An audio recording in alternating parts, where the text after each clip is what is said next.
Hey there, it's so nice of you to join me today, so I'm not actually talking to myself.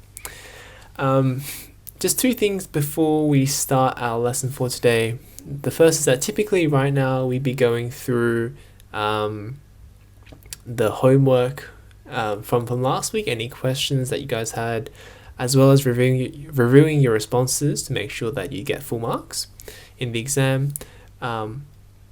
But since I'm talking to someone in the future, it's a little bit tricky. And the second thing is, if you have any questions, just unmute yourself at any time.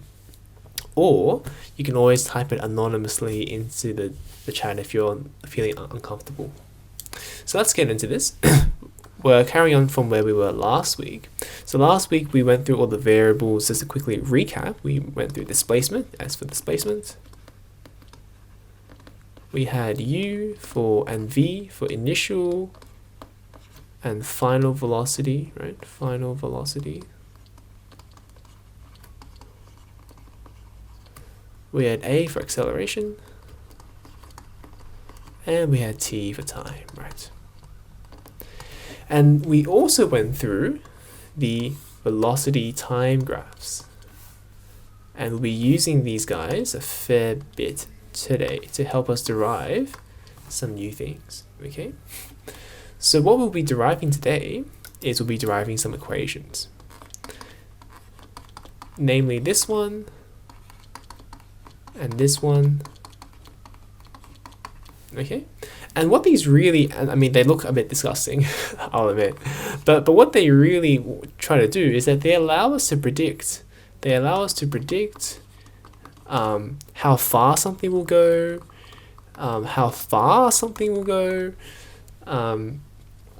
or how much time it will take for something to fall off the table. So it's actually pretty cool. You could actually predict exactly how long it would take for your pen to drop off the table, or how far it would land from the table.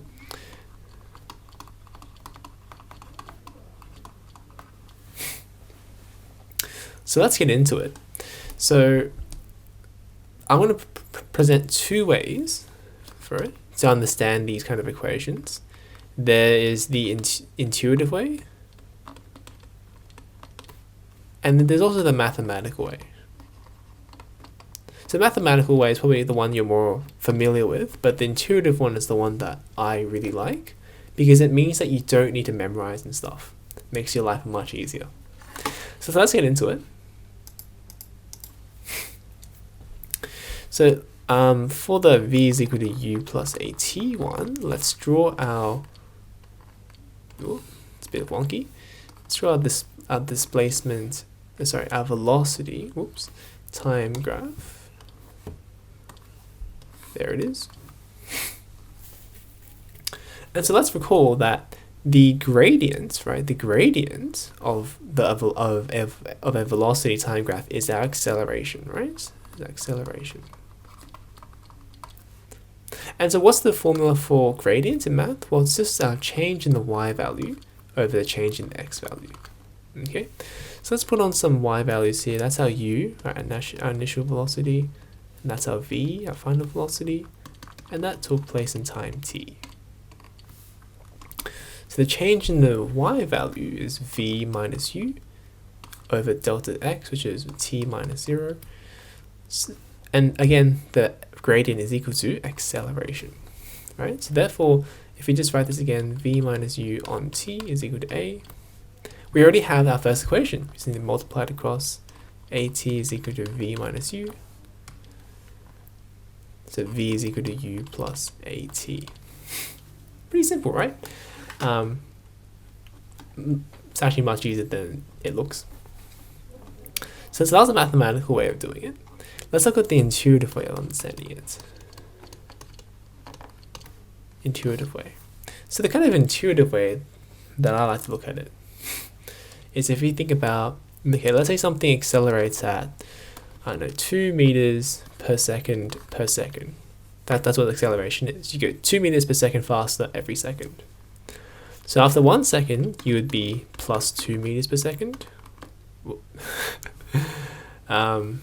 Whoops, that is not how we do. meters per second, 2 meters per second, and then after 2 seconds we'd go plus 4 meters per second.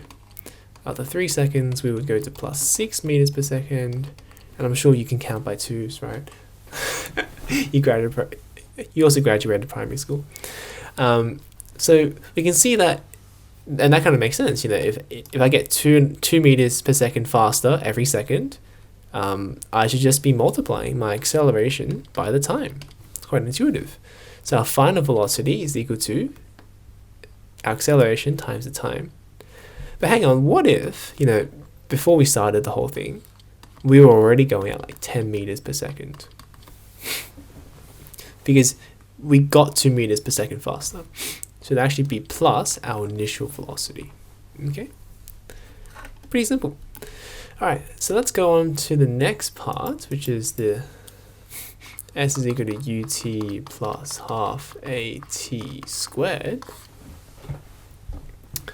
So, again, we're going to whip out our very nice velocity time graph.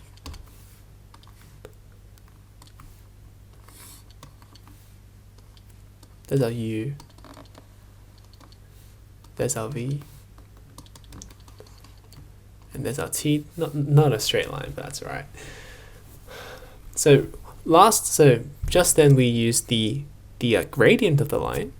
This time what we're going to do is we're going to use the area under the curve, right? Area under the curve. And if you recall, what does area under the curve of a velocity time graph represent? Yeah, it represents the displacement, so area under the curve.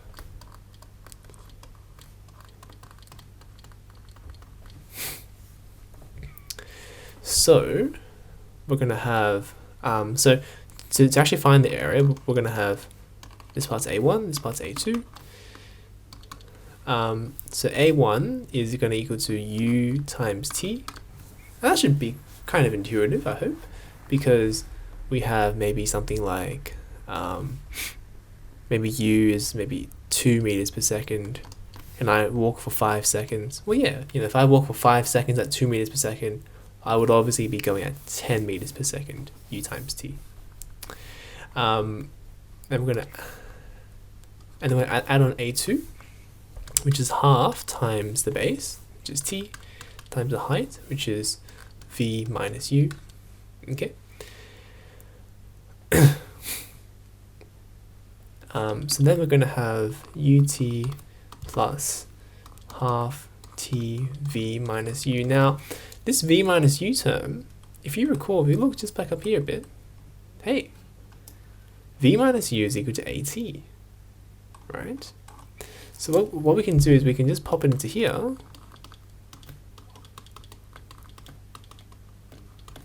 We'll have ut plus half at squared.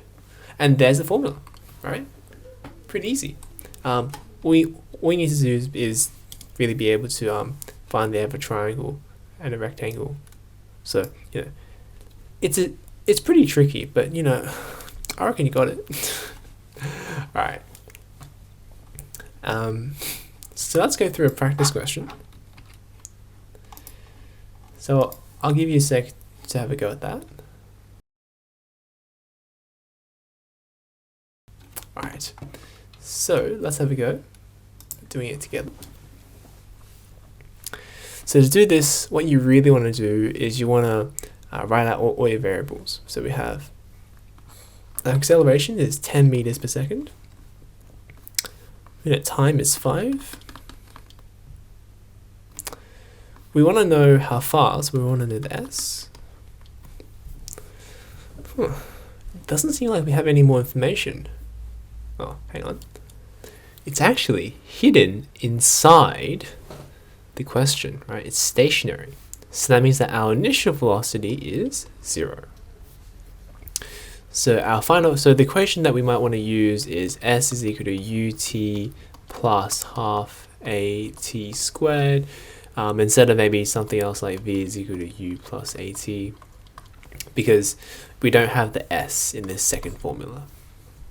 So I'll just sub in the thing, so 0 times 5 plus half times 10 times 5 squared gives us half times 10 times 5 squared gives us 5 times 5 squared is equal to 125 meters.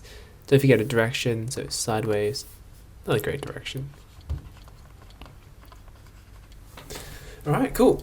So let's just recap that. Well, what we saw is that basically this 125 meters, the way to interpret this is that if I was to push an object sideways or launch it sideways with an acceleration of 10 meters per second squared, after 5 seconds of pushing it at that speed, it's already going to be 125 meters away from where I started. But okay, I think that's about all the time that we have for today. I hope you enjoyed. And just remember, if you enjoyed this sample lesson, please feel free to go down below and sign up for a no obligation trial. I really hope to see you there. Bye bye.